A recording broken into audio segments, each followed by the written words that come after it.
تو میرا جو کوشچن تھا وہ تھا میسج آف گاڈ، اللہ کا جو میسج ہے وہ اللہ کا میسج سب لوگوں کے پاس نہیں پہنچتا ہے obviously۔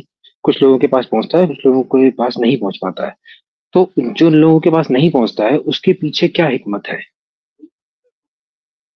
جن لوگوں کے پاس میسج نہیں پہنچتا ہے، مطلب جی شور لوگوں کی بات کر رہا ہوں میں، مطلب کچھ ایسے بھی ہاں لوگ ہو سکتے ہیں جو مینٹلی ایل ہیں اور کچھ مطلب ایسی پرابلم ہو سکتی ہے، ہاں بٹ جو جن لوگ لوگوں جی کے شور پاس ہیں۔ اگر وہ ذی شعور لوگ ہیں، عقل مند لوگ ہیں، اور خدا کا میسج ان تک نہیں پہنچا ہے، یہ سوال آپ کا اس وقت درست ہو سکتا تھا کہ اگر ان کا فیصلہ بھی پھر یہی ہوتا کہ چلو بھائی جہنم میں جانا ہے، لیکن اگر خدا کی رحمت ان پر ایسی ہے کہ میسج نہ پہنچنے کی وجہ سے خدا ان کو جنت میں بھیج رہا ہے، تو کیا مسئلہ ہے؟ نہیں لیکن نہیں پہنچنے، دیکھیے مطلب اللہ کے لیے تو پاسبل ہے سب کو میسج پہنچانا، ایٹ یہ لیسٹ جو اللہ جی کے شور لیے لوگ ہیں۔ بالکل پاسبل ہے، لیکن یہ اس نے انسان کی ذمہ لگایا ہے کام، اسی لیے اس نے رسول بھیجے ہیں، نبی بھیجے ہیں، اور مجھ جیسے اور آپ جیسے لوگوں کو یہ کہا ہے کہ ہم خدا کی بات مانیں، رسول کی بات مانیں۔ پھر جو لوگ رسول کی بات مان لیتے ہیں ان کو یہ ذمہ داری دی ہے کہ جن لوگوں تک بات نہیں پہنچی ان تک پہنچائیں۔ تو یہ نہیں ہے ہماری ڈیفیشنسی ہے، خدا کی نہیں ہے، ہماری اس ڈیفیشنسی کی وجہ سے ان لوگوں تک جہاں تک بات نہیں پہنچی اللہ تعالیٰ ان کو معاف کر دیتا ہے، تو اس میں تو کوئی مسئلہ ہی نہیں رہا نا۔ نہیں تو یہ تو گڑبڑ معاملہ ہو گیا نا، گڑبڑ معاملہ ایسے ہو کیسے گیا کیسے کہ آپ یہ کہہ رہے ہیں کہ جس کے پاس میسج نہیں پہنچا ہے اس کو ڈائریکٹ جنت مل جائے گی۔ جی، تو گڑبڑ کیا ہوئی؟ نہیں گڑبڑ یہ ہو گئی کہ دیکھیے جس کے پاس میسج پہنچا ہے اور اس نے ایکسیپٹ نہیں کیا تو اس کو تو نہیں ملے گی جنت، لیکن جس کے پاس آبویسلی نہیں بات ہے، پہنچا آبویسلی بات ہے نہیں کہ جس کے تو پاس پھر میسج پہنچا اس نے ایکسپٹ نہیں کیا، اس کا مطلب اس نے ریجیکٹ کیا، تو وہ باغی ہے نا خدا کا۔ جس کو نہیں پتہ ہی تو نہیں ہے وہ باغی نہیں ہے نا۔ آپ یہ کہنا چاہ رہے ہیں کہ اگر کوئی انسان کے پاس میسج نہ پہنچے تو وہ اس کے لیے ہوں، زیادہ بیٹر ہے، یہ تو اس یہ کے لگ رہا اوپر ہے نا اللہ سننے تعالیٰ میں کہ نہیں، میں ہی نہیں کہ اس کے لیے بھائی بہتر اور بدتر کا فیصلہ تو میں کروں گا جس کے پاس میسج پہنچ گیا، اس کے لیے تو برابر ہی ہے نا معاملہ۔ اس کو تو پتہ ہی نہیں، وہ تو دنیا میں آیا اور یوں ہی چلا گیا، اس کے لیے نہیں بہتر بات بدتر کا فیصلہ نہیں ہے، میں نہیں کروں نہیں گا۔ اس میں ہاں یہ الگ بات ہے، دیکھیں میں ایک بات بتاتا ہوں، یہ الگ بات ہے کہ اگر آپ from the optic point of view, یعنی آپ میرے اعتبار سے، آپ اپنے اعتبار سے دیکھیں جس کے پاس میسج پہنچ گیا۔ اب جی جب ہمارے پاس میسج پہنچ گیا، اب کسی نے ریجیکٹ کیا، کسی نے ایکسپٹ کیا، جس نے ایکسپٹ کیا اس کے اوپر مزید رسپانسبلٹیز آ گئی، جس نے ریجیکٹ کیا وہ ایٹرنل ہیل میں جائے گا۔ تو وہ آدمی جی جس کے پاس میسج کبھی پہنچا ہی نہیں ہے وہ سیدھا کا سیدھا پیراڈائز میں، بالکل اس کے اعتبار سے تو وہی بہتر ہوا، لیکن تو فرق ہے، وہ فرق میں بتا رہا ہوں جی تو کا جواب میں پہلے ہی دے دیتا ہوں۔ فرق یہ ہے جی کہ اس کے پاس جنت کا ہے بیسک پاس، میرے پاس ہے وی آئی پی جی پاس۔ سمجھ گیا میں۔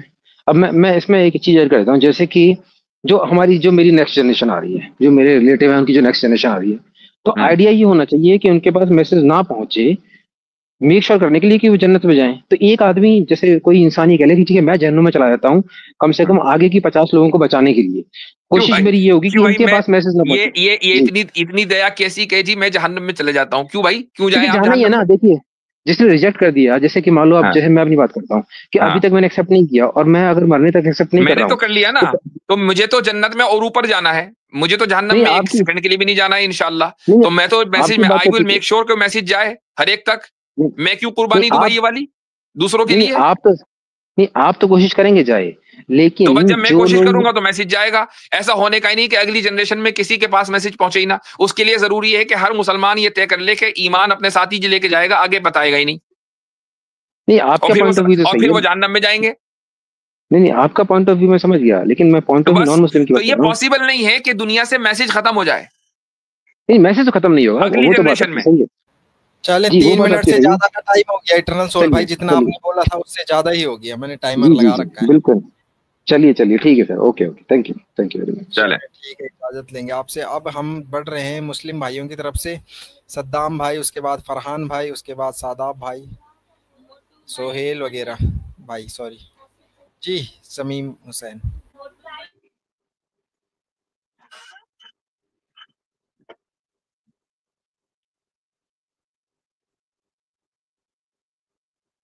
جی بھائی چلیں آگے، آواز نہیں نہیں آ آ رہی رہی، مجھے لگا مجھے ہی نہیں آ رہی۔ جی فرحان فرحان صاحب۔ صاحب۔ السلام علیکم مفتی صاحب، ٹائم وعلیکم دینے کے لیے السلام۔ بہت شکریہ۔ اچھا مفتی صاحب، ایک تو میں نے یہ ڈسکس کرنا تھا کہ لائک میرے ذہن میں ایک آرگومنٹ ہے that's in favour of existence of God. میں نہیں کہتا کہ میں پلہ بندہ ہوں، لیکن ایٹ لیسٹ میں نے نہیں سنا تھا، میں وہ آپ سے ویلیڈیٹ کروانا چاہ رہا ہوں۔ مفتی صاحب، دی دیکھیں مطلب اگر ہم اسلام کو ریلیجن کو تھوڑی دیر کے لیے سائڈ پہ بھی کر دیں اور ہم سوچیں کہ ڈفرینٹ سویلائزیشنز آ رہی ہیں وقتاً فوقتاً.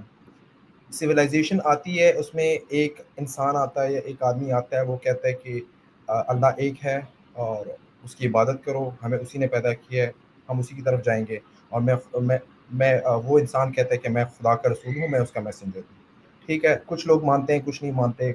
ٹھیک ہے, اس کے 2 سال 500 سال 1000 سال 1500 سال بعد ایک اور بندہ آتا ہے اور وہ کہتا ہے کہ میں اسی لڑی کا حصہ ہوں. ٹھیک ہے, اور وہ پیغمبر جو ہے وہ بھی اللہ کا پیغمبر تھا اور اللہ ہے اور وہی اسٹوری ساری, اور میں اسی لڑی کا حصہ ہوں. پھر 500 سال 1000 سال بعد پھر ایک اور بندہ آتا ہے, پھر we are keeping under consideration کہ کوئی ٹیکنالوجی کا زمانہ نہیں ہے, کوئی ٹی وی کا زمانہ نہیں ہے, کوئی بکس نہیں ہے, کوئی کمیونیکیشن فزیکلی یا ٹیلی کمیونیکیشن کو اس طرح سے نہیں ہے. تو اور پھر یہ بات پہنچتی ہے حضرت پاک صلی اللہ علیہ وسلم تک. تو مطلب اگر اس کو آپ کاؤنٹر آرگومنٹ کریں, وڈ ریلی لائک کہ جو ہمارے نان مسلم بھائی ہیں وہ اس کو کاؤنٹر کریں کہ آپ اس کے کیا کاؤنٹر کریں گے. مطلب اس کی پروبیبلٹی کتنی ہے کہ نعوذ باللہ فار سیک آف آرگومنٹ ایک بندہ آتا ہے وہ بھی جھوٹ بولتا ہے, پھر اس کے 500 سال بعد پتھر کے زمانے میں جب ڈائناسور پھر رہے ہیں, ٹھیک ہے, کوئی کمیونیکیشن کوئی ٹیکنالوجی, وہ آتا ہے وہ بھی وہی جھوٹ بولتا ہے, پھر اگلا and so on and so forth, and it's consistent. اور اس میں وہ ہمارے اسلام میں ایک ٹرمینالوجی یوز ہوتی ہے, میرے ذہن میں نہیں آ رہی, کہ جو تسلسل, جس کو کیا اس کی ٹرمینالوجی ہے کہ وہ تسلسل ہے, اس میں میسیجنگ میں بھی تسلسل ہے اور وہ بندے بھی اس میں اس تسلسل کا حصہ ہے. پھر just to back it up and the last nail in the coffin is کہ جو ڈفرنٹ اگر ہسٹری جو ہمارے پاس اویلیبل ہسٹری ہے وہ بھی اسی میسیجنگ کو ہیئر اینڈ دیئر سپورٹ کر رہی ہے. مطلب جتنے دوسرے ریلیجن ہیں جو کہ ہمارا یہ بلیف ہے کہ it could be those religion could be کہ وہ شاید وہ بھی اسلام کا ہی ایک ٹائم میں حصہ ہو. ٹھیک ہے, مطلب حضرت نوح علیہ السلام کی جو قصہ ہے وہ بھی ڈفرینٹ ہمارے ہسٹری میں بھی ہے اور وہ سارے اس کو سپورٹ کر رہے ہیں. تو ڈونٹ آپ تو شاید آپ تو کہہ دیں, لیکن میں نان مسلم بھائیوں کو بھی کہوں کہ لائک اس میں کیا, اس کا کیا کاؤنٹر آرگومنٹ ہو سکتا ہے. ٹھیک ہے, آپ کی بات آ گئی. کوئی کوشچن ہے آپ کا, چونکہ اب آپ کی جو بات ہے دلیل ہے وہ تو غیر مسلموں تک پہنچ گئی ہے, وہ کاؤنٹر وہ کریں گے. ہمیں تو کاؤنٹر اس لیے نہیں کرنا کہ ہمارے پاس بالکل ٹھیک ہے, آبویسلی بات ہے, یہ قرآن نے اس کو ذکر کیا ہے کہ رسول اکرم صلی اللہ علیہ وسلم کوئی نئی بات لے کر نہیں آئے, اور اسی طریقے سے جو قرآن ہے وہ پرانی کتابوں کا, پچھلی کتابوں کی تصدیق کرتا ہے, مصدقا لما بین یدیہ. تو ہمارے اعتبار سے تو یہی آرگیومنٹ ہے. اب یہ دوسرے جانے کہ وہ کیا کاؤنٹر کریں گے. کویسچن ایک ہے, if you are still giving me an opportunity, question یہ ہے کہ مفتی صاحب جو ایک میں ہوں, میرا نام فرحان ہے, میں پاکستان میں پیدا ہوا ہوں, مسلمان ملک میں پیدا ہوں, میرے ماں باپ مسلمان تھے, ایک طرف میں ہوں. دوسرا ایکسٹریم ہے جو کہ ایک نان مسلم ہے, لیٹس سے وہ کوئی بہت زیادہ ریموٹ ایریا میں ہے اور وہ ایک نان مسلم جو ہے وہ جگہ پہ پیدا, اس کے ماں باپ بھی ہوا ہے مسلم. پرانا آرگومنٹ ہے کہ ٹھیک ہے, اس کی پروبیبلٹی جو ہے ان تک میسنگ, وہ جو ابھی بھی بات ہو رہی تھی. لیکن اگر ہم میتھمیٹیکل پروبیبلٹی کی بات کرتے ہیں مفتی صاحب, تو considering if you really want to be super unbiased, تو پروبیبلٹی آپ بتائیں کہ ایک مسلمان کے گھر میں پیدا ہوا ہے اس کے مسلمان مرنے کی پروبیبلٹی زیادہ ہے یا ایک نان مسلم گھر میں پیدا ہوا ہے اس کی پروبیبلٹی زیادہ ہے مسلمان بننے کی یا اسلام قبول کرنے کی یا جنت جانے کی. میں پروبیبلٹی کی اسپیسیفکلی بات کر رہا ہوں. اور پروبیبلٹی مفتی صاحب, پروبیبلٹی مینس کہ ہم 5000 کیسز ادھر اٹھائیں گے, 5000 کیسز ادھر اٹھائیں گے, اور اس کی پرسنٹیج اگر ہم یہ کلیم کر رہے ہیں کہ جی نہیں ہم ایکول اپرچونٹی اللہ تعالیٰ دے رہا ہے, جو کہ ہمارا بلیف ہے کہ دے رہا ہے, تو وہ پھر ایکول پرسنٹیج ایکول ہونی چاہیے مفتی صاحب. یہ پرسنٹیج جو ایکول آپ کہہ رہے ہیں یا پروبیبلٹی جو بھی ہے, وہ اس کی وجہ کیا ہے, اس کی کبھی آپ نے وجہ پہ غور کیا ہے؟ چونکہ یہ پروبیبلٹی کا جو پرسنٹیج آیا ہے, جو ڈفرنس آیا پرسنٹیج میں, یہ آج ہے, لیکن آج سے اگر آپ مان لیں 1000 سال پیچھے چلے جائیں تو یہ پرسنٹیج نہیں تھا. مطلب یہ پرسنٹیج آپ سے کہہ رہے ہیں کہ ایکول تھا. ٹیکنیکلی تو ایکول ہونا چاہیے. اگر ہم ایکول اپرچونٹی کی بات کریں, اللہ تعالیٰ سب کے انصاف کرنے والا ہے, تو پھر انصاف آلموسٹ ایکول تھا. اور اس یہی وجہ ہے کہ لاکھوں کی تعداد میں لوگ اسلام میں داخل ہوتے تھے نا, ہزاروں کی تعداد میں, لاکھوں کی تعداد میں, ملک پورے ملک اسلام قبول کرتے تھے. تو ایسا نہیں ہے کہ آج کی طرح کہ بھائی فلاں آدمی نے اسلام قبول کر لیا تو پوری دنیا میں ڈنکا بجتا ہے، چونکہ اسلام قبول کرنے والوں کی تعداد پورا پہلے کے مقابلے میں کم ہے، اگرچہ بہت ہے، Islam still is the fastest growing religion, پھر بھی پہلے کے مقابلے میں کم ہے. کیوں؟ اس کی وجہ یہ ہے کہ میں نے اور آپ نے دین کا کام، دعوت کا کام جو ہے وہ تو چھوڑ دیا. اسلام تو اچھا جتنا کتنا اسلام رہ گیا وہ رہ گیا مسجد میں، ہماری لائف میں اسلام ختم ہو چکا. ٹھیک، ہماری پبلک اور پرائیویٹ لائف میں اسلام نہیں ہے. دوسروں کو میسج پہنچانے کی جو ایک شوق اور رغبت ہونی چاہیے وہ ختم. تو اب وہ جو پرسنٹیج کا ڈفرنس آ گیا وہ اس لیے آ گیا. آج سے 1000 سال پہلے اسلام مسجد میں بھی تھا، گھر میں بھی تھا، حکومت میں بھی تھا، ہر جگہ تھا. ٹھیک ہے، جب پورے 100% اسلام تھا 1000 سال پہلے، 1200 سال پہلے، 1400 سال پہلے، تو پھر جو اس کا امپیکٹ تھا نان مسلمس کے اوپر وہ اسی طرح تھا کہ جتنے مسلمان ہو رہے تھے اتنے ہی زیادہ، جتنے مسلمان پہلے سے تھے پیدا ہو رہے تھے مسلم گھرانوں میں، اس سے زیادہ کہیں اسلام قبول کر رہے تھے. تو یہ دیکھنا چاہیے کہ یہ ہماری گڑبڑی ہے، یہ ہماری وجہ سے ہوا ہے. ایسا نہیں ہے کہ اس میں آپ خدا کے انصاف کو دوش دیں. خدا نے تو ہمیں اور آپ کو مکلف بنایا ہے نا کہ ہم میسج کو دوسروں تک پہنچائیں، ہم تو نہیں پہنچا رہے. مفتی صاحب میں اس پرسنٹیج میرے خیال سے بات کافی ہو گئی ہے. حضرت آپ گفتگو آگے بڑھا کے رکھیں گے؟ ہاں نہیں، چونکہ وقت کم ہے فرحان صاحب، پھر انشاءاللہ کسی وقت بات کر لیں گے. Thank you so much. Thank you. ٹھیک، چلیں بیک اسٹیج کا ساداب خان. جی ساداب خان صاحب. جی السلام علیکم مفتی صاحب. وعلیکم السلام. جی مفتی صاحب، میرا ایک یہ سوال یہ تھا، حضرت سلیمان علیہ السلام کا جو موت کا واقعہ ہے جی، تو اس کے بارے میں میرا ایک سوال تھا کہ وہ کہ ان کی موت ہو گئی تھی، چھڑی لے کے وہ کھڑے تھے یا بیٹھے تھے، تو اس میں مطلب میرے کو جو لوجک نہیں سمجھ میں آیا. کیوں؟ تو مطلب اس میں کہ وہ دیمک نے کھا گئی، اس کے بعد تو دیمک کھانے میں بھی مطلب کچھ مہینے تو لگیں گے، کچھ ٹائم تو لگے گا، تو مطلب پتہ کیوں نہیں چلا کسی کو کہ مطلب ان کی موت ہو گئی؟ حضرت سلیمان علیہ السلام کا یہ واقعہ سورہ سبا میں موجود ہے، تو وہیں میں آپ کو لے کے چلتا ہوں. یہ ہے وہ سورت. اللہ تعالیٰ فرماتا ہے کہ فلما قضینا علیہ الموت ما دلہم علی موتہ الا دابۃ الارض تأکل من سأتہ، کہ جب ہم نے ان پر موت کا حکم جاری کر دیا تو کسی چیز نے ان کے مرنے کا پتہ نہ بتلایا مگر گھن کے کیڑے نے، گھن ہونا چاہیے، گھن لگ گئی، ہاں، کہ کیڑے نے، کہ وہ سلیمان علیہ السلام کو کھاتا تھا. اچھا، اس کے بعد حاشیے میں لکھا ہے، اس کے تشریحی نوٹ ہے، سلیمان علیہ السلام موت کے قریب عصا کو دونوں ہاتھ سے پکڑ کر اس کو زیر زنخ لگا کر تخت پر بیٹھ گئے. تخت پر بیٹھے تھے، کھڑے نہیں تھے، اور اسی حالت میں روح قبض ہو گئی اور اسی طرح بیٹھے رہے. جنات آپ کو بیٹھا دیکھ کر زندہ سمجھتے رہے اور زندہ سمجھ کر بدستور کام کرتے رہے. تو حضرت سلیمان علیہ السلام کے بارے میں دو ان کی خصوصیات ہیں. پہلی خصوصیت ان کی یہ ہے کہ وہ اللہ کے نبی ہیں. دوسری ان کی خصوصیت یہ ہے کہ اللہ نے ان کی سلطنت کو صرف انسانوں کے اوپر نہیں جاری کیا تھا، بلکہ ان کی حکومت انسان، جنات، ہوا، جاندار، چرند پرند ہر چیز کے اوپر تھی اس دنیا میں. ٹھیک ہے، اب انہوں نے جنات کو کام پر لگایا اور ادھر حضرت سلیمان علیہ السلام کی روح قبض ہو گئی. کتنے وقت کے بعد جنات کو پتا چلا، یہ یعنی صحیح حدیثوں میں اس کی کوئی تصریح نہیں. ہاں، ایک وقت کے بعد پتا چلا، 1 سال، 1 مہینہ، 10 مہینے، وہ کچھ بھی ہو سکتا ہے، لیکن ایک وقت کے بعد پتا چلا اور جنات کام کرتے رہے. اور حضرت سلیمان علیہ السلام اپنی وفات کے بعد بھی ویسے ہی بیٹھے رہے. اب یہاں یہ ہے کہ ان کی لاش آپ کے ذہن میں یہ ہو سکتا ہے کہ سڑی کیوں نہیں؟ نہیں، یہ نہیں ہے. میرا یہ ہے کہ جیسا کہ نہیں، یہ نہیں ہے مفتی صاحب میرا سوال. میرا سوال یہ ہے کہ بھائی راجا تھے تو ان کے پاس مطلب ان کے بیوی، بچے، ماں باپ یا کوئی درباری، منتری، کچھ نہ کوئی نہ کوئی آتا حال چال پوچھنے، کھانا پوچھنے، آرڈر لینے یا دیکھنے کے بھائی، تو مطلب یہ ان کے پاس آیا کوئی کیوں نہیں؟ مطلب کسی کو پتا کیسے نہیں چلا؟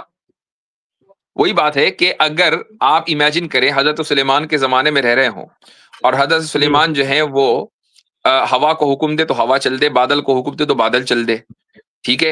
اور ذرا تصور کریں ایسے شخصیت کے سامنے آنکھ بیٹھے ہوں کہ جو جنات کو کہے کہ بھائی بلقیس کا تخت اٹھا کے لاؤ، اور آنکھ پلک جھپکنے سے پہلے وہ تخت وہاں موجود ہو. تو جس کو اس لیول کی طاقت اور قدرت دے رکھی ہو، تو پھر وہ ہم جیسا ریئیکٹ نہیں کرتا ہے کہ بھائی اس سے پوچھا جا رہا بھائی آپ کھانا کھائیں گے؟ جی کھانا کھا لیں، کھانا کھانے کا وقت ہو گیا. یہ سب چیزیں جو ہیں وہ ایسی شخصیت کے لیے ضروری نہیں ہے کہ ہوں. ٹھیک ہے، یہ ہمارے اور آپ کے لیے ہوں گی، تو ہم ان کو اپنے جیسا سمجھ رہے ہیں جبکہ وہ ہمارے جیسے نہیں ہیں. جو ان کا اقتدار اور قوت کا لیول ہی الگ ہے.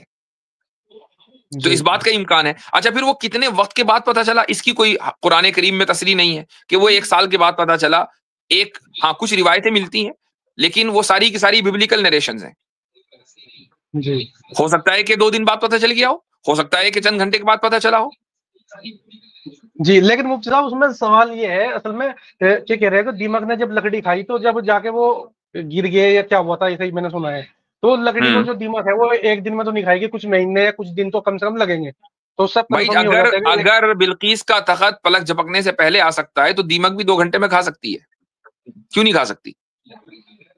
تو پھر تو سوال کا جواب مل گیا. پھر اگر یہ ہے تو پھر تو کوئی سوال رہا ہی نہیں، بات ختم ہو گئی. وہی میں کہہ رہا ہوں، جب ہم یہ کہتے ہیں نا کہ نہیں وہ 1 سال تک بیٹھے رہے، جیسے ہی آپ نے وقت کی تحدید کر دی اور یہ اٹھا کے لایا آپ اسرائیلی روایت، اب پرابلم ہوتی ہے. اب آپ اس کو جسٹیفائی کیسے کریں گے بھائی؟ جی نہیں، اگر وہی بات ہے کہ دیمک 2 گھنٹے میں کھا سکتی ہے، وہ بھی بات صحیح ہے. لیکن اگر یہی بات ہے تو پھر تو سوال ہی ختم ہو گیا. لیکن اگر یہی مان لیں کہ چلو نارملی دنیا کے حساب سے لے کے چلیے، یہی مان لیں کہ دیمک نے 1 مہینے میں کھایا ہوگا، تو سوال میرا یہ ہے کہ پتہ کسی کو کیوں نہیں چلا کہ راجے کے پاس تو آنا جانا لگا رہتا ہے آرڈر وہی لینے میں کے کہہ رہا ہوں کہ یہ ہم نے ایک اسمپشن کر لیا کہ اتنا ٹائم لگا ہوگا، اور ایک ہم نے ببلیکل نریشن کو بالکل صحیح مان لیا، جبکہ ببلیکل نریشن کو ببلیکل نریشن ہی رکھنا چاہیے. لا نصدق ولا نکذب، نہ تصدیق کرتے نہ تکذیب. جی اچھا حضرت، یہ بھی تو ہو سکتا ہے کہ راجا نے منع کیا ہو کہ بھائی یہاں آنا ہی نہیں ہے. راجا یہ بھی تو بول دیتے ہیں کہ مجھے ایک پہ بیٹھنا ہے. چونکہ ایک ایسی شخصیت کے جس کے حکم پر ہوائیں چل رہی ہیں اور بادل چل رہے ہوں، اگر وہ یہ کہہ دے بھائی یہاں آپ بالکل صحیح کریں، یہاں نہیں آنا ہے، تو اس سے کوئی نہیں آئے گا پوچھنے کے لیے کھانا کھانا ہے کہ نہیں. چونکہ ویسے بھی انبیاء علیہم الصلوۃ والسلام کی جو قوت ہے وہ روحانی قوت ہوتی ہے. ایک حدیث میں رسول اکرم صلی اللہ علیہ وسلم فرماتے ہیں کہ یطعمنی ربی و یسقینی، یعنی آپ صلی اللہ علیہ وسلم بغیر افطار کیے، بغیر سحری کھائے کئی دن روزہ رکھتے تھے.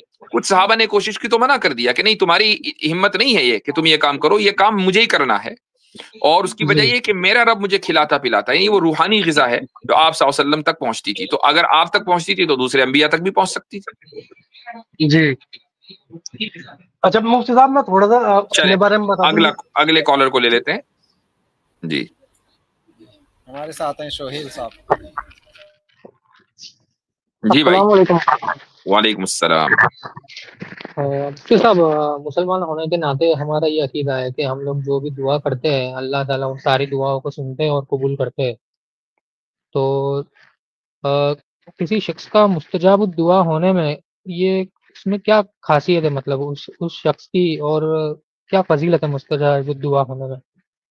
مستجاب الدعوات ہونے میں اور عام مسلمان دعا تو ہر ایک کی قبول ہوتی ہے، ٹھیک ہے، لیکن کچھ کی دعا اس طرح قبول ہوتی ہے جس طریقے سے وہ چاہتے ہیں، اور اللہ تعالیٰ نے اسی طرح لکھا ہوتا ہے کہ یہ دعا کریں گے اور دعا پھر اسی طرح قبول ہوگی جیسے وہ دعا کریں گے. تو ہاں، ٹائم لیمیٹیشن ہم اللہ تعالیٰ کے ساتھ شرطیں نہیں رکھ سکتے کہ بھائی اب تو فلاں مستجاب الدعوات نے بھی دعا مانگ لی، ابھی تک ہوا کام کیوں نہیں. تو کوئی اللہ سے ہم نے کوئی کانٹریکٹ تو کر نہیں رکھا، ہمارا امپلائی تو ہے نہیں اللہ تعالیٰ کہ ہم نے انہیں کہہ دیا چل بھائی کر، ایسا تو نہیں ہے. جو مناسب وقت ہوگا اس میں وہ کام ہوگا، لیکن وہ ہوگا اس طریقے سے ہوگا جس طریقے سے دعا مانگی گئی ہے، ٹھیک ہے. تو یہ ہے مطلب مستجاب الدعوات ہونے کا. ہم عام مسلمان ہیں، اس کی دعا بھی قبول ہوگی، وہ دعا بھی کسی بھی انداز سے قبول ہو سکتی ہے، مثلا ثواب کی شکل میں، عبادت کی شکل میں، جنت میں درجات کی بلندی کی شکل میں، یا پھر جس چیز کو مانگا جا رہا ہے اس چیز کو دے کر، یا اس سے کوئی بہتر چیز دے کر. اچھا، اس کا مطلب یہی ہے کہ مستجاب الدعا کی بھی دعا وہ جو کرتا ہے وہ شخص، تو اس کی دعا ضروری نہیں ہے کہ وہ جو دعا کرتا ہے اسی حال میں یا اسی طریقے سے قبول ہو، اسی وقت جس طرح وہ چاہ رہا ہے. لیکن مستجاب الدعوات کون ہوتا ہے؟ مستجاب الدعوات وہ ہوتا ہے جو خدا کے قریب ہو اور خدا کی بات کو بھی سمجھتا ہو، یعنی شریعت کو سمجھتا ہو، جانتا ہو، جبھی تو مستجاب الدعوات ہوگا نا. شریعت پہ چلتا ہے، چلے گا کس طریقے سے جانتا ہے. اب مان لیجیے آپ یہ کہیں بھائی فلاں آدمی مستجاب الدعوات ہیں اور انہوں نے دعا کی ہے کہ جبرائیل ان کے پاس آئے، ابھی تک آئے کیوں نہیں؟ تو مجھے بتائیں وہ مستجاب الدعوات کا جبرائیل کے آنے کی دعا مانگے گا کبھی؟ پھر وہ مستجاب الدعوات کیسا؟ بھائی وہ دعا اس کی مانگیں گے نا کہ جو چیز جس چیز کی اجازت ہے. مان لیجیے آپ ایک لڑکا گیا ان کے پاس کہ جی کسی مستجاب الدعوات کے پاس کہ میرے رشتے کی دعا کر دیں، انہوں نے دعا کر دی فلاں لڑکی سے کر دیں، کر دی. ہو سکتا ہے اب ابھی امکان ہے کہ اسی لڑکی سے اس لڑکے کا نکاح ہو، تو انشاءاللہ اگر مستجاب الدعوات نے دعا کی ہے تو ہو جائے گا، یا اس سے بہتر سے ہو جائے گا، بدتر سے نہیں ہوگا. اچھا، دوسرا ایک یہ جاننا تھا کہ اگر کسی شخص کو مستجاب الدعا جیسے بننا ہو تو اس کا کوئی کرائٹیریا یا کچھ کرائٹیریا ہے؟ اس کا کوئی کورس نہیں ہے سوائے اس کے کہ آپ نہیں، اعمال کے ذریعے، جیسے اعمال کے ذریعے میں وہی کہہ رہا ہوں، میں وہی بتا رہا ہوں، سوائے اس کے کہ آپ اپنی زندگی کو، اپنی مرضی کو خدا کی مرضی کے تابع کر دیں، اپنی زندگی کو خدا کے حکم کے تابع کر دیں، آپ مستجاب الدعوات ہیں. مستجاب الدعوات ایک صاحب پوچھ رہے ہیں کہ اس کا مطلب کیا ہوتا ہے؟ یعنی وہ کہ جس کی دعائیں قبول ہوں، جس کی جو بھی دعا مانگے وہ قبول ہو جائے. ٹھیک ہے، چلیں بھائی آگے بڑھیں.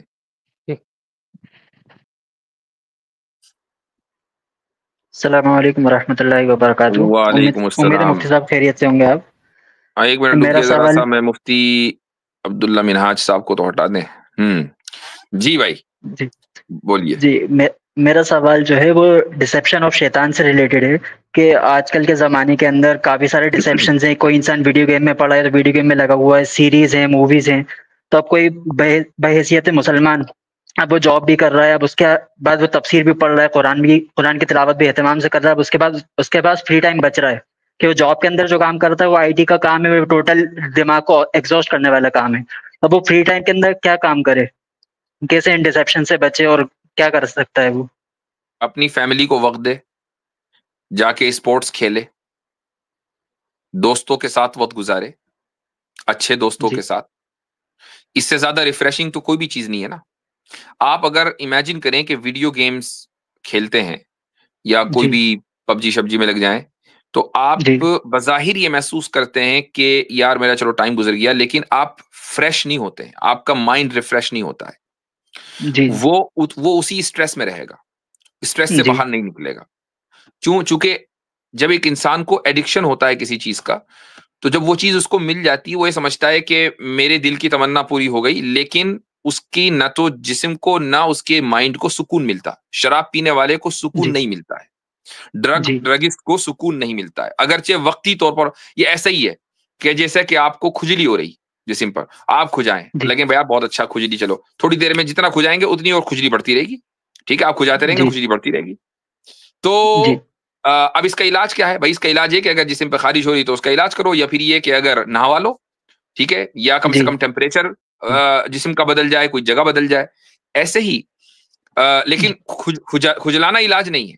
ایسے ہی ایک آدمی اگر اتنا بزی ہے اپنی زندگی میں اور وہ ریفریش خالی ٹائم کیسے گزارے؟ تو سب سے بیسٹ یہ ہے کہ آپ اپنی فیملی کو وقت دیں.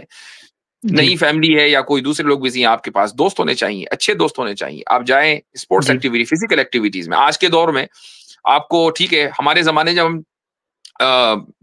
ہم جب ٹین ایجرز تھے تو اس وقت اسپورٹس ایکٹیویٹی کے نام پر کرکٹ تھا. تو بھائی اب کرکٹ کھیلنے کے لیے 5-6 بچے تو چاہیے، آپ اکیلے کیسے کھیلیں گے؟ تو یہ ایک مسئلہ ہوتا تھا. کرکٹ سب سے زیادہ مشہور تھا. آج کیا ہے؟ آج جگہ جگہ ہر شہر کے اندر جمز کھل گئے.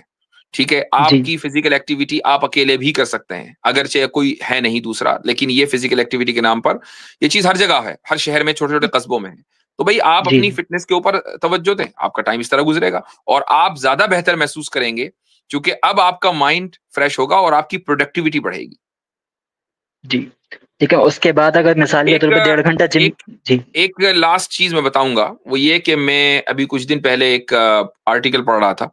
ایک ڈاکٹر ہے، سائیکالوجسٹ ہے، اس نے کچھ لوگوں کے اوپر ریسرچ کی کہ جن کا نیئر ڈیتھ ایکسپیرینس جاننے کے لیے، کہ جب وہ مرنے کے قریب تھے تو اس وقت کا کیا ایکسپیرینس تھا. تو بہت سارے لوگوں کے اوپر اس نے ریسرچ کی اور ڈیٹا اکٹھا کیا. تو اس نے ایک چیز کامن دیکھی کہ جس وقت انسان مر رہا ہوتا ہے تو عام طور سے جو چیز اس کو ریگریٹ، جس چیز کا وہ ریگریٹ کرتا ہے وہ یہ کہ اس نے اپنوں کے ساتھ وقت نہیں جی گزارا جتنا اس کو گزارنا چاہیے تھا. جی ٹھیک ہے، ٹھیک مفتی صاحب، جزاک اللہ خیر. چلیں جی السلام علیکم. آگے بڑھو. لاسٹ کالر ہے بھائی. جی السلام علیکم ورحمۃ اللہ وبرکاتہ. وعلیکم السلام. مفتی صاحب میرے دو مختصر سے سوال ہے. پہلا سوال یہ ہے کہ میں آپ کو مثال کے ذریعے سمجھاتا ہوں. مثال یہ ہے کہ عربی میں محمد نام ہے تو اس کو بھی انگریزی میں محمد کہتے ہیں، تو اللہ ایک نام ہے تو اس کو انگریزی میں کیوں گوڈ کہتے ہیں؟ تو یہ اللہ کی توہین نہ ہوئی؟ اس کی وجہ یہ ہے کہ دیکھیں کہ سب سے پہلی بات تو یہ ہے کہ انگریزی میں محمد نام انگریزی میں محمد کہتے ہیں، لیکن آپ کو پتا ہے ٹرکش میں کیا کہتے ہیں؟ نہیں وہ تو پتہ نہیں مولانا. محمد. اچھا، اسپیلنگ بھی الگ ہے، تلفظ بھی الگ ہے. زبان کے بدلنے سے الفاظ بدل جاتے ہیں، تلفظ بدل جاتا ہے.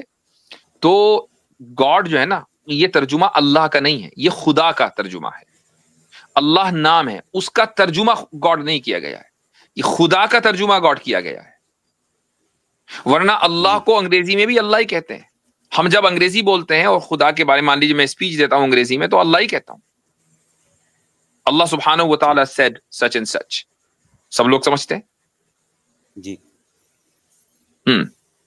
جی. دوسرا سوال یہ ہے مفتی صاحب کہ میں گاندھی صاحب کو سن رہا تھا تو انہوں نے کہا کہ بخاری شریف یہ دین کی کتاب نہیں ہے بلکہ یہ ہسٹریکل اور تاریخ کی کتاب ہے. تو یہ کیا ہمارے علماء اس کو ایکسیپٹ کرتے ہیں اور یہ صحیح ہے بات ہے کہ بھائی غامدی صاحب بھی پھر دین کے آدمی نہیں ہے، بس ہسٹوریکل ایک فگر ہے. ہم کیوں مانے دین کی بات ان کے منہ سے؟ لیکن اس کو بہت سارے لوگ سنتے ہیں ان کو. ہاں سننے دیں. اگر غامدی صاحب کا آرگیومنٹ یہ ہے کہ اگرچہ بہت سارے لوگ بخاری کو دین کی کتاب سمجھتے ہیں لیکن میں نہیں سمجھتا، وہ ہسٹری کی کتاب ہے، تو ہم بھی پھر غامدی صاحب کو دین کا آدمی نہیں سمجھتے، ہم بھی ان کو سمجھتے ہیں کہ ہسٹری کی باتیں کرتے رہتے ہیں. اگرچہ بہت سارے لوگ ان کو سنتے ہیں. ہاں اگرچہ بہت سارے لوگ ان کو سنتے ہیں، صحیح بات ہے. ٹھیک ہے بھائی، ٹھیک ہے، جزاک اللہ مفتی صاحب. چلے اوکے. تو آج کے لیے اتنا ہی. 3 منٹ 2 گھنٹے پورے ہو جاتے. 2 گھنٹے پورے. چلے لاسٹ کالر لے لیں. ان بھائی کو لے لیتے ہیں، یہ مجھ سے بڑے خفا سے رہتے ہیں. السلام علیکم. وعلیکم السلام. میرا سلیوری پہ ذرا سوال تھا کہ کیا آج کے زمانے میں یہ امورل ہے یا نہیں، اور پچھلے زمانے میں کیا مورل تھی؟ نہیں، ہم تو اس کو مورل مانتے ہیں اور ہمیشہ کے لیے مورل مانتے ہیں. ہاں یہ ہے کہ فی الحال اس کو ہم نے روک دیا، جو کہ دنیا نے کہا بھائی روک دو، ہم نے کہا چلو روک دیتے ہیں. جب دنیا شروع کرے گی تو ہم بھی شروع ہو جائیں گے، اس میں کیا بات ہے. اسلام کی کوئی بات امورل نہیں ہے. ہاں یہ بات ضرور ہے کہ آپ اس کو یہ تو کہہ سکتے ہیں کہ یہ ایک یعنی ایسا سلوشن تھا کہ جس کا خاتمہ دنیا کے دوسری اقوام کے ساتھ ملے بغیر نہیں کیا جا سکتا تھا. یہ تو آپ کہہ سکتے ہیں، ٹھیک ہے. لیکن اگر مان لیں کہ دنیا میں دوسری اقوام سلیوری پر پریکٹس شروع کر دیں اور وہ مسلمانوں کو سلیو بنانے لگیں تو پھر ان لوگوں کو سلیو بنانا بھی مورل ہوگا. لیکن اگر ساری دنیا ایکس پر ایگری کر لے کہ نہیں سلیوری کو ہم ابینڈن کرتے ہیں تو ٹھیک ہے، پھر اب سلیوری مورل ہو جائے گی. اب مجھے یہ حق نہیں ہوگا کہ میں اکیلا کھڑے ہو کے سلیو بنانا شروع کر دوں دوسروں کو. اگر سامنے والی اقوام نہ بنا رہی ہوں اور ہم نہ بنائیں تو پھر میں وہی کہہ رہا ہوں کہ اگر تمام کی تمام اقوام اس بات پر اتفاق کر لیں کہ نو مور slavery, then we also say that no more slavery. سارے تو بنا رہے ہیں اور ہم نہ بنائیں تو اب سلیوری مورل ہوگی. تو یہ ایک سبجیکٹیو چیز ہے. لیکن اس میں ایک سوال یہ آتا ہے کہ جب قرآن کی نص نہیں ہے تو آپ نے تو ذرا سا سوال کرنے کی بات کی تھی، اس میں آپ نے دوسرا سوال نکال دیا. چلیں اس سے ریلیٹڈ ہے کہ اگر جو قرآن کی نص ہے وہ آئی نہیں ہے یا حدیث میں جو ایک چیز کی اجازت دی ہے، ہم صرف زمانے کی وجہ سے اس کو کیسے حکم نہیں دیا نا، اجازت دی ہے. حکم نہیں دیا، اجازت دی ہے. بالکل ایسے ہی جیسے طلاق کی اجازت دی ہے، طلاق مرتان قرآن میں ہے. لیکن کیا طلاق کو آپ یہ کہیں گے کہ بہت اچھی چیز ہے ہر ایک شوہر اپنی بیوی کو طلاق دیا کرے؟ کہیں گے؟ نہیں. لیکن اگر طلاق دے تو اس کو گناہ بھی تو یا غلط بھی تو نہیں کہیں گے. نہیں وہ تو ٹھیک ہے، لیکن طلاق دینا کوئی ہائر مورل ویلیو تو نہیں ہے، ایک مجبوری کا سودا ہے نا. طلاق مجبوری کا سودا ہے. ایسے ہی سلیوری مجبوری کا سودا ہے، بھائی تم بناؤ اور ہم نہ بنائیں، یہ کیا بات ہوئی؟ اور ساری دنیا اتفاق کر لے کہ کوئی سلیو نہیں بنائے گا تو ہم بھی ساتھ میں. ہاں جی، لیکن کیا قرآن حدیث میں یہ ہے کہیں کہ نبی صلی اللہ علیہ وسلم نے فرمایا ہو کہ سامنے والے نہیں بنائیں گے تو ہم بنائیں گے، یا اس طرح؟ اس لیے کہ آپ صلی اللہ علیہ وسلم، قرآن میں ہے نا فکو رقبہ، غلاموں کو آزاد کرو. قرآن تو غلاموں کو آزاد کرنے کا حکم دے رہا ہے، تو پھر دنیا کو غلام بنانے، اور یہ کہیں پوری قرآن میں کہیں آیت نہیں ہے کہ نہیں غلام بناؤ.